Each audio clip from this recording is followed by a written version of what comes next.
네, 나를 돌보신 하나님 묵상 간증입니다. 저는 어려서부터 부모님에게 극심한 차별을 받고 자랐습니다. 똑같은 잘못을 해도 부모님은 6살 어린 동생에게는 너그러우셨지만 제게는 욕설과 몽둥이가 먼저 날아왔습니다. 힘든 마음에 초등학교 4학년 때 아파트 옥상에서 떨어지려고까지 했는데 그날따라 늘 열려있던 옥상문이 잠겨 있었습니다. 이후 감옥 같은 집을 탈출하고자 이른 나이에 결혼하고 도살장에 끌려가는 심정으로 늘 친정을 방문했습니다. 남편은 친정에 가면 친정 식구들과 재험담을 하곤 했는데 그럴 때마다 차라리 친정이 없으면 좋겠다는 마음마저 들었습니다. 그러면서 언제나 내 편이 아닌 남의 편만 들어주는 남편에게 실망하여 왜 이렇게 살아야 하나 싶었습니다. 그러다 남편의 외도를 알게 되었습니다. 하지만 친정 식구들은 남자는 다 그럴 수 있다며 오히려 제 탓을 했습니다. 그러다 남편이 외도녀에게 보낸 문자를 보게 되었을 때는 남편 속마음이 여태 이랬구나 싶어 죽고만 싶었습니다. 하루하루 지옥을 살면서 수면제와 술로 잠들었고 자살 시도를 여러 번 하기도 했습니다. 그런데 이렇게 친정 식구들과 남편을 원망하며 두려움 가운데 죽음을 생각하던 저를 하나님이 방문해 주셨습니다. 믿음의 공동체에서 나를 예수 믿게 한 부모님이 최고의 부모님이라는 말을 듣고 비로소 부모님에 대한 원망이 사라지게 된 것입니다. 또한 그동안 남편을 우상 삼은 저의 죄가 깨달아지니 남편이 나를 배신했듯이 나 또한 하나님을 배신한 죄인임이 인정되었습니다. 허리디스크가 있는 저는 통증이 심할 때면 전화를 받는 것조차 힘들어했습니다. 그런데 얼마 전 친정 부모님이 허리와 어깨 수술을 받고 진이야 그때 내가 얼마나 아팠으면 전화도 못 받았을까. 우리가 아파보니 이제야 알겠구나 미안하다고 하셨습니다. 그 일을 계기로 부모님과 온전한 화해를 하게 된 저는 이후 부모님에게 큐티인과 신앙서적을 전했습니다. 요셉의 형제들을 용서하며 내가 당신들과 당신들의 자녀를 기르리다 하며 위로한 것처럼 부모님과 관계가 회복되니 이제는 의무감이 아닌 진정으로 부모님을 섬길 수 있는 마음도 생겼습니다. 저와 저희 가정과 친정을 돌봐주시고 구원으로 인도해 주신 하나님 감사합니다. 네, 적용하기입니다. 친정 부모님에게 일주일에 한 번 문안 전화를 드리겠습니다. 의무와 두려움이 아닌 마음을 다하여 부모님을 섬기고 감사하다는 표현을 자주 하겠습니다. 네, 여기 나와 있는 것처럼 정말 하나님의 자리를 대신하고 있다면 하루하루 지옥을 살면서 수면제와 술로 잠들었고 자살 시도를 여러 번 했다라는 거죠. 그러니까 나라는 감옥에 갇혀 살면 이처럼 괴로울 수밖에 없는 것이고 또 여기서 나를 예수 믿게 한 부모님이 최고의 부모님이다라는 거, 이것을 나를 예수님 믿게 만들어주는 그런 것이 사실은 가장 복된 것이겠죠. 오늘은 이 창세기 50장 15절부터 26절 이제 마지막 창세기의 내용인데요. 15절에 보니까요. 요셉의 형제들이 그들의 아버지가 죽었음을 보고 말하되 요셉이 혹시 우리를 미워하여 우리가 그에게 행한 모든 악을 다 갚지나 아니할까 하고, 그러니까 아버지 야곱이 죽으니까 이제 두려워하고 있어요. 왜 두려워하냐면 이미 요셉의 용서와 사랑을 받았음에도 이들이 불안해하는 것은 구체적으로 자신들이 잘못했다고 요셉에게 죄고백을 한 적이 없기 때문인 거예요. 그러니까 제대로 화해한 적이 없기 때문에 죄책감과 불안감에 사로잡혀 있던 것이죠.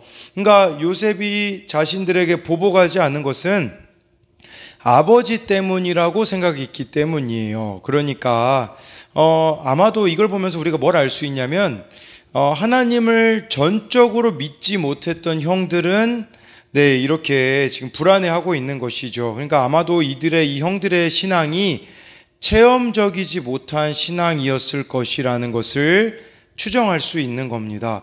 여러분, 우리도요, 이렇게 매일 하나님을 말씀으로 체험하지 않으면 세상 가치관으로 똘똘 뭉쳐져서 이렇게 두려워할 수밖에 없다라는 것이겠죠. 그러니까 매일 이 체험 신앙이 되어지지 않는다면 우리 안에 이런 두려움들이 우리를 올가맬 수밖에 없을 것이고, 그리고 구체적으로 내가 정말 잘못한 거에 대해서 용서를 구하지 않는다면 이처럼 거기에 매일 수밖에 없음을 보여주고 있어요. 그래서 16절에 보면 사람을 보냅니다. 그래서 요셉에게 말을 전하여 이르되 당신의 아버지가 돌아가시기 전에 명령하여 이르시기를 해서요. 사실 이거는요, 여러분, 거짓말입니다. 거짓말. 왜냐하면 야곱이 이 형들 용서해 주라고 그런 말을 형들에게 했겠습니까?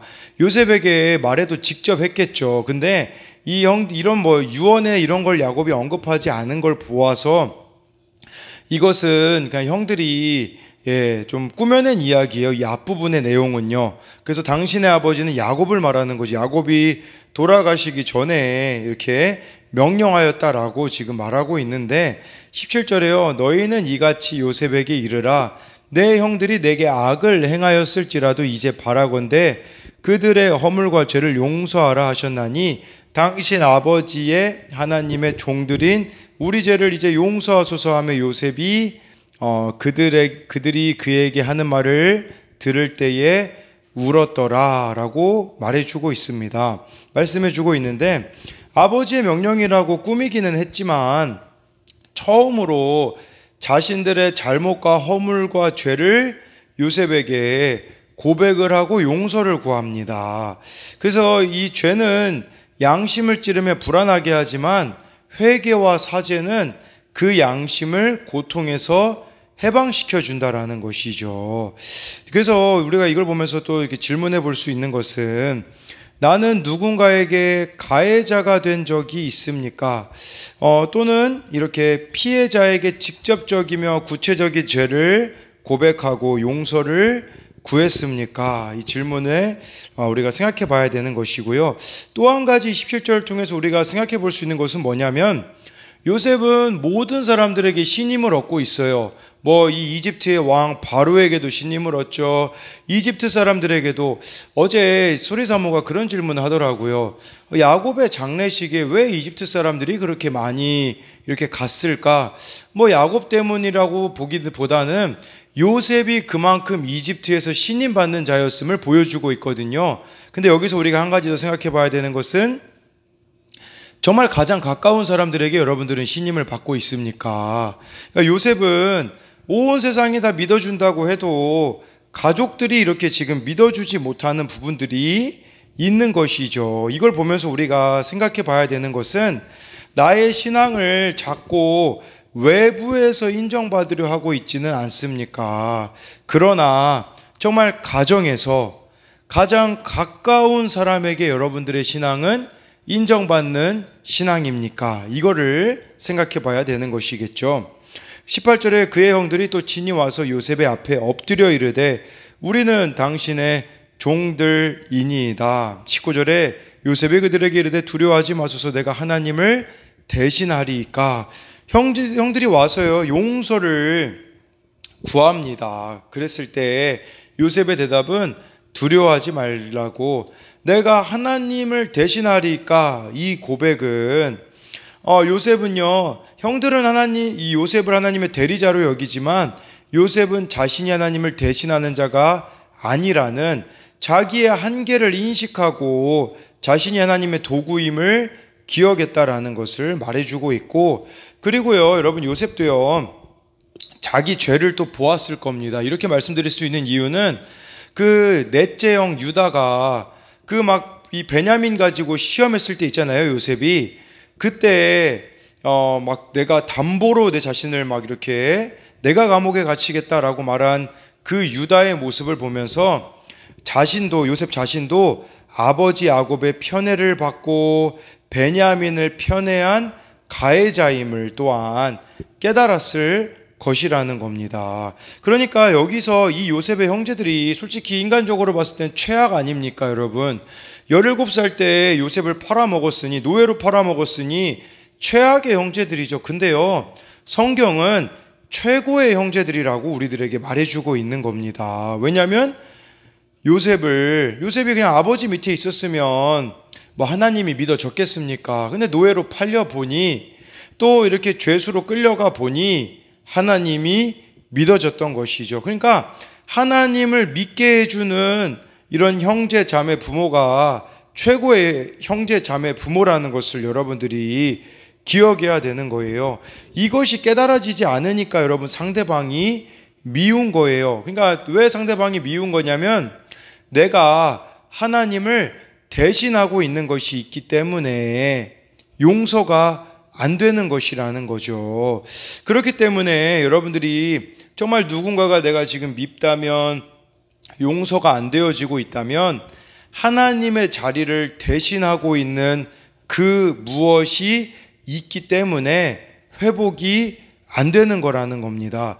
네, 그래서 제가 날마다 큐티하는 여자 김양재 목사님이 쓰신 책 내용을 보니까 시어머니가 그렇게 무서웠다고 하더라고요. 시어머니는 초등학교까지 이렇게 나오고, 이 김양재 목사님은 뭐 서울대를 나왔음에도 불구하고 늘 시어머니에 대한 두려움이 있었는데, 그 두려움은 어떻게 해결이 되어졌냐면, 김양재 목사님이 기도원에 가가지고 하나님을 인격적으로 만나고 나니 그제서야 이제 시어머니가 두렵지가 않고 가정에서 오히려 시어머니에게 가정 예배를 같이 드리며 솔직한 고백을 할 수 있게 되어졌다고 하더라고요. 우리 안에 이렇게 미움과 두려움이 있는 것은 하나님의 자리를 지금 대신하고 있기 때문이라는 것을 여러분들이 기억해야 되는 거예요. 그래서 히브리서 4장 12절은 우리들에게 이렇게 말씀해 주고 있어요. 하나님의 말씀은 살아있고 활력이 있어 좌우의 날선 어떤 검보다도 예리하여 혼과 영과 및 관절과 골수를 찔러 쪼개기까지 하며 또 마음의 생각과 뜻을 판단하나니. 여러분, 말씀이 있어야 정확하게 우리들이 분별을 받을 수 있는 것입니다. 내가 왜 이런 감정을 가지고 있지? 내가 왜 이런 생각을 하지? 말씀 앞에 여러분들이 나아갈 때에 정말 그 말씀이 여러분들을 그 하나님의 자리를 정확히 대신해 줌으로써 분별받을 수 있다라는 것을 기억해야 되는 것이에요. 네, 그리고요, 여기 또 한 가지 생각해 볼 수 있는 부분은 무엇이냐면, 지금 여기 내가 하나님을 대신하리까, 이것은 하나님의 섭리와 뜻 가운데 행해졌다라는 거예요. 여러분, 하나님의 뜻은요, 우리가 원하는 방식으로 오지 않을 가능성이 너무 큽니다. 이걸 기억하셔야 돼요. 왜냐하면 요셉은 어디서 하나님의 뜻을 발견했냐면, 노예로 팔려간 보디발의 집, 감옥, 기근, 여기서 하나님의 다스림을 요셉이 경험하게 되거든요.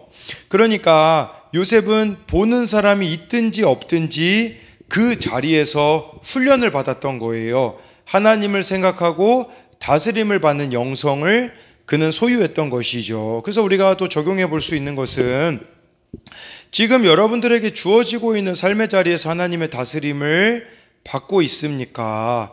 아니면은 눈에 보이는 사람을 더 의식하고 있습니까? 또 여러분, 지금 내가 예수님 잘 믿으라고 나를 위해 수고하고 있는 사람들이 누가 있습니까?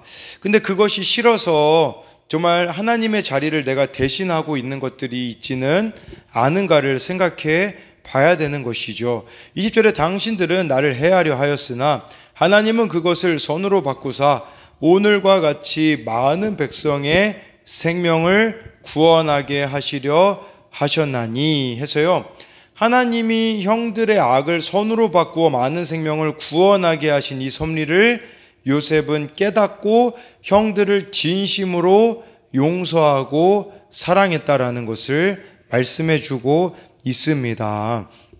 그래서 또 여기 나와 있는 말씀, 이 적용 질문처럼 악을 선으로 바꾸신 하나님을 신뢰하며 내 안에 일어난 악의 사건을 하나님께 맡기고 있나요? 아니면 여전히 악을 악으로 내가 품고 살아가고 있지는 않은가를 봐야 되는 것이고요. 또 세상에서 일어나는 일, 혹은 내 삶에 일어나는 일을 하나님의 관점으로 볼 수 있는 눈이 여러분들에게는 열려 있습니까? 매일 말씀으로 인도함을 받지 않는다면 여러분, 내 마음과 내 시선으로 살아갈 수밖에 없어요. 그래서 날마다 큐티한 여자에도 보니까 그런 내용도 나와 있더라고요. 시편 1편에 복 있는 사람이 어떤 사람이냐면 율법을 즐거워하여 주야로 묵상하는 자다라고 했는데, 그 책에 그런 내용도 있더라고요. 악인들은 그렇지 아니하며 오직 바람에 나는 겨와 같다라는 게, 여러분, 우리가 날마다 말씀이 없으면 악인으로 살아갈 수밖에 없다고 말해주더라고요. 우리는 그냥 뭐 이렇게 예수님 믿으면 뭐 나는 악인이 아니야 그러는데요. 그게 아니라 주야로 말씀이 없으면 그게 악인이라는 것을 우리가 깨달아야 한다라는 것이죠.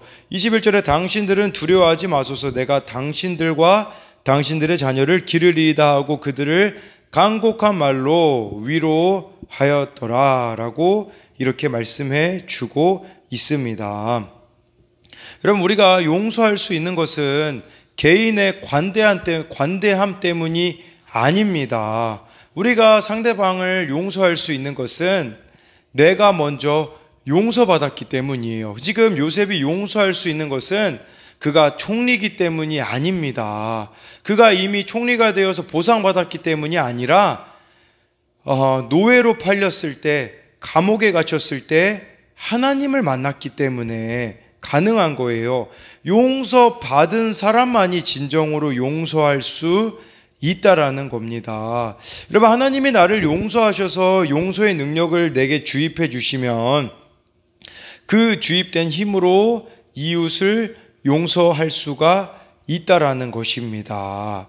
그러니까 내가 지금 누군가를 아직 용서하지 못하고 있다면 하나님을 내가 아직 인격적으로 우리가 만나지 못하였거나 아니면은 그 깊은 단계까지 아직은 나아가지 못하였기 때문에 그러하다라는 것을 기억해야 되는 것이죠. 그렇기 때문에 나를 해하려는 악을 선으로 바꾸시는 하나님의 섭리를 깨닫고 내가 용서하며 위로해야 할 사람은 누구입니까? 이것을 기억해야 되는 것이죠. 저도 가끔 보면 좀 미운 사람들이 있죠. 뭐 저 같은 경우에는 뭐 제가 지금 맡고 있는 뭐 청소년들이나 청년들이나 보면, 근데요, 제가 하나님께서 감당할 수 없는 일들을 또 저에게 이렇게 보내주셨던 것이죠. 뭐 우리 청년들 중에서도 뭐 여기서는 말할 수 없지만 해결할 수 없는 이런 문제들을 제가 직면했을 때, 왜 이렇게 미울까를 보니까 제가 하나님 앞에서 제 모습을 보고 있지 못하기 때문인 것이더라고요. 그러니까 하나님 앞에서 제가 바리새인과 같은 모습이 있으니 해석이 안 되고 해결이 안 되어지는, 나의 죄를 보지 못하니까 상대방들이 미워지는 모습이 보게 되어지더라고요. 그러나 제가 어제 좀 깨달았던 그런 말씀 속에서 이렇게 들었던 생각은 무엇이었냐면, 문제는 나에게 있었음을 보게 되었거든요.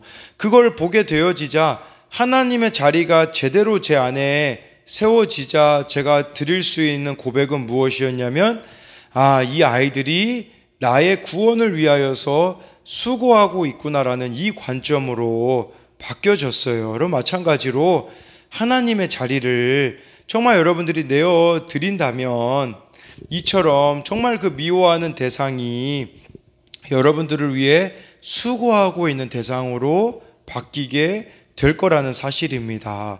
22절에요. 요셉이 그의 아버지의 가족과 함께 애굽에 거주하여 110세를 살며, 여러분, 애굽 사람들, 이집트 사람들이 가장 이상적인 나이로 죽음을 맞이하는 게 110세였다고 합니다. 정말 이렇게 하나님은 요셉의 인생을 가장 아름답게 이렇게 마무리할 수 있게 해주셨다라고도 볼 수 있겠지만, 또 한 가지는요, 요셉이 얼마나 이 말씀대로 살아가는 거, 하나님 뜻대로 살아가는 것이 어려웠는지를 보여주고 있는 거예요.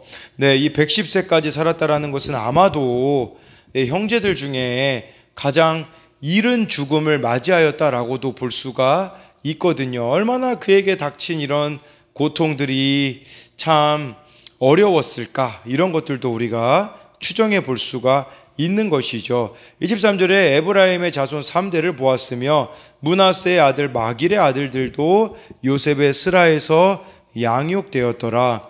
에브라임이 먼저 나오잖아요. 원래 이 요셉의 첫째 아들이 므낫세고 둘째 아들이 에브라임이거든요. 근데 에브라임이 먼저 나오는 이유는 바로 하나님의 그 뜻대로 모든 것들이 이루어진다라는 겁니다. 그래서 이 에브라임이 그 약속의 말씀대로 정말 이 에브라임이 이렇게 먼저 나오게 되어지는 것이겠죠. 24, 25절 보면요. 요셉이 그의 형제들에게 이르되, 형제들에게 말하는 걸 보니까 가장 먼저 죽었다라고 추정할 수 있는 거죠.